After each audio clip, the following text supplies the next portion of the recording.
Good morning, my name is Klaudia Sikorska and welcome to Pulse of Culture, where we bring you all the latest from the world of art and culture. And we begin our journey at the Grand Theatre National Opera in Warsaw, where we are currently located. So, without further ado, let's begin.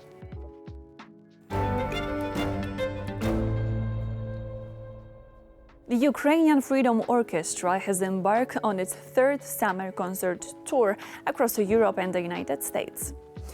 Conducted by Carolyn Wilson, the ensemble will perform Beethoven's Ninth Symphony in Ukrainian, emphasizing values such as freedom, progress, and the country's resistance to Russian aggression.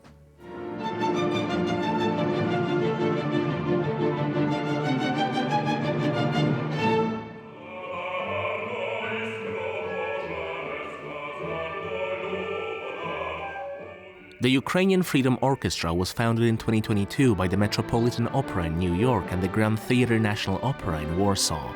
It was established to defend Ukraine's artistic heritage through music.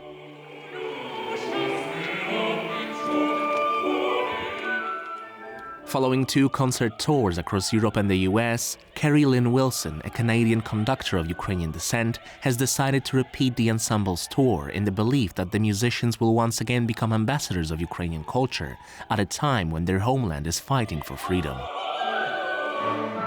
It's such an extraordinary orchestra, and the fact that we don't see each other for an entire year and then make music again. And what's different this time is it's our third time. Of course, the first time it was a very unknown climate of 75 musicians playing together for the very first time.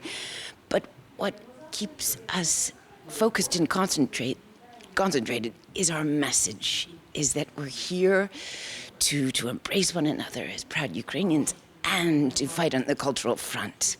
The 74-member orchestra includes musicians living in Ukraine, several of whom have had to obtain special permissions from the Ukrainian government to serve on the musical front lines. Our main message to the world is like the situation right now in my country is not okay. A lot of people die every day, and we want to say it not with words, because words don't work so good. We want to show our feeling in this case. The repertoire includes Beethoven's Ninth Symphony sung by Ukrainian soloists. But all the concerts on the tour begin with Bucha Lacrimosa for violin and orchestra, written by Ukrainian composer Victoria Poleva as a commemoration of the victims of Russian atrocities in the town of Bucha during the early weeks of the war.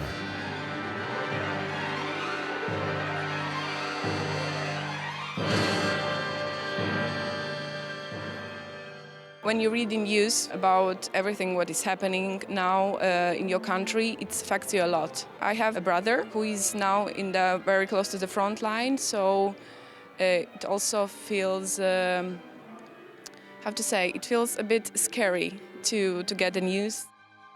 The concert opening the third tour took place in Paris. 2 days later, the orchestra performed in Warsaw, where they spent several days preparing for the tour.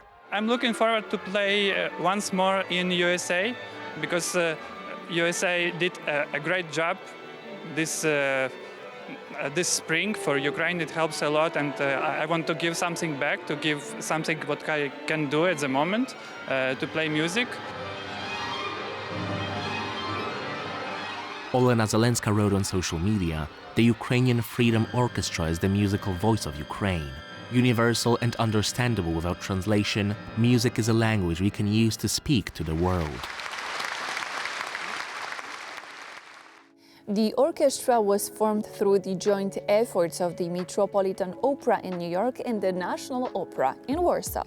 One of the initiators is Met General Manager Peter Gelb himself.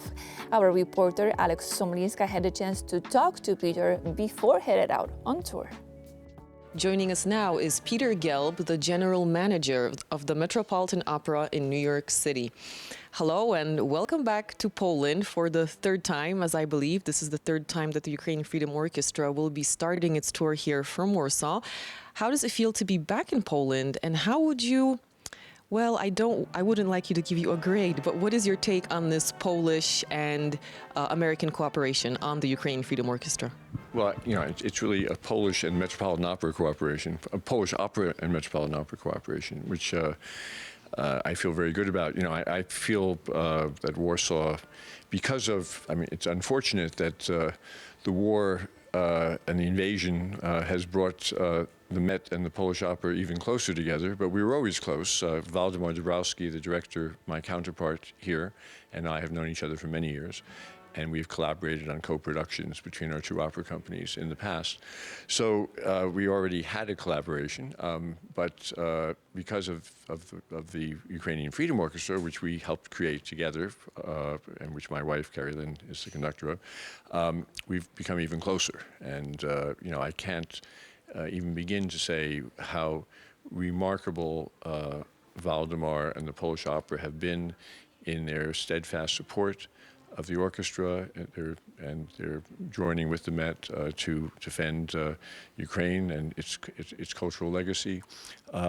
And you know, I feel like Warsaw is becoming more and more like a second home to me, because I love being. I come here not just for the orchestra, but also for meetings, and it's also, of course, the route into Ukraine, where I was in the winter with my wife, and of course she's there much more than me, because you know, her work is not just in supporting Ukraine, is not just with the orchestra, this orchestra, but also going to Ukraine and performing there. With the most recently, she was there in December with the Kiev Kamerata, which is the leading chamber orchestra of Ukraine, conducting concerts there and also conducting an opera in Ukrainian. She's learned to speak Ukrainian, which is quite remarkable. So we're, you know, I think this tour, you know, each time we put the orchestra together and the itinerary for the tour together, we have to see what we can do to make it even more significant. And you know, it's a the orchestra really serves as a reminder to the public of what is going on in Ukraine, for not just for music lovers, but it's a symbol of the fight for freedom. And this particular tour is remarkable in that Carrie Lynn is conducting the special edition that she created of the Beethoven Ninth Symphony, as well as this work by Victoria Pulova, one of Ukraine's leading composers, called Bucha Lacrimosa, which is dedicated to the victims of Bucha after, you know, the terrible massacre at the beginning of the invasion.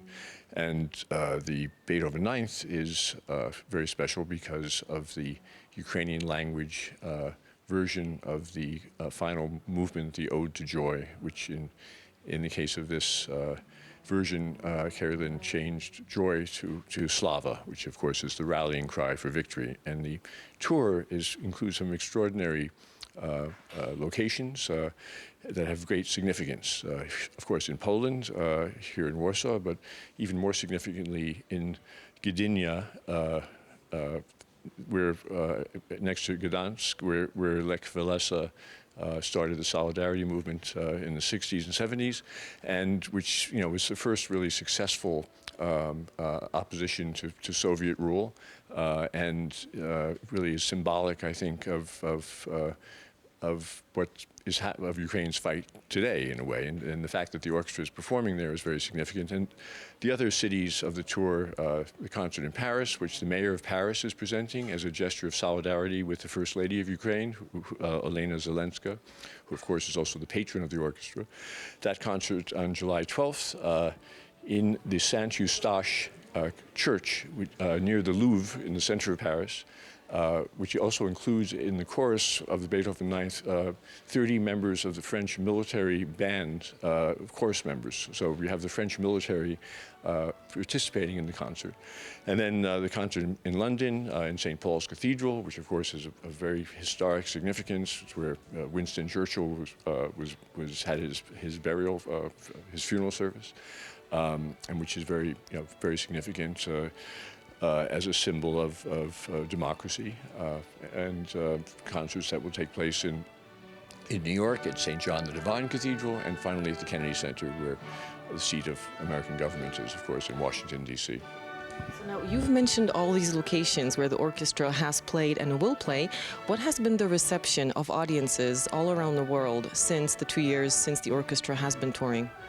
Well, I think, the orchestra at the beginning was sort of regarded as a phenomenon, and no one really, it was considered to be of great kind of political significance, the fact that it was formed together and the fact that the orchestra members come from all over Ukraine, from different embattled cities, as well as refugees who had left Ukraine and Ukrainians who were members of European ensembles.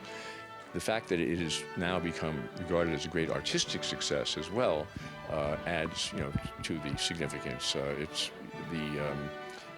In fact, the orchestra is so good that the world's leading classical record label, Deutsche Grammophon, released their recording of the Beethoven Ninth.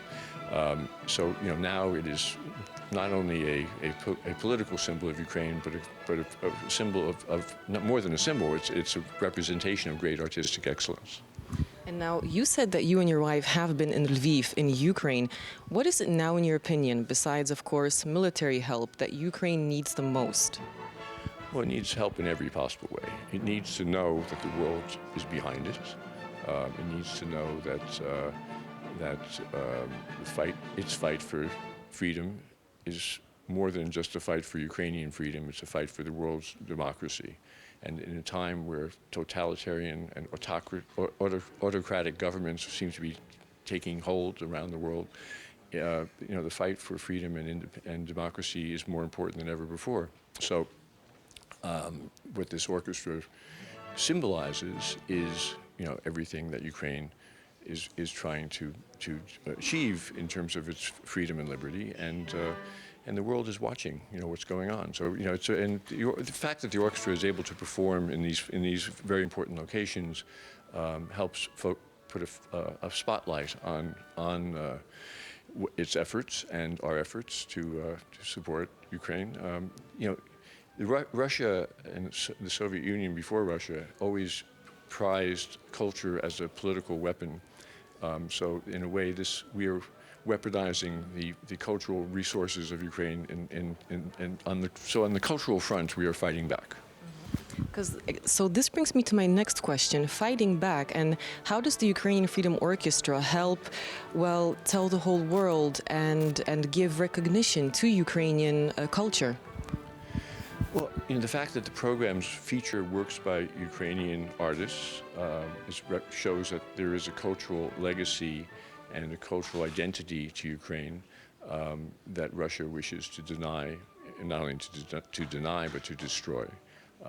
So it shows the world that there is Ukrainian culture.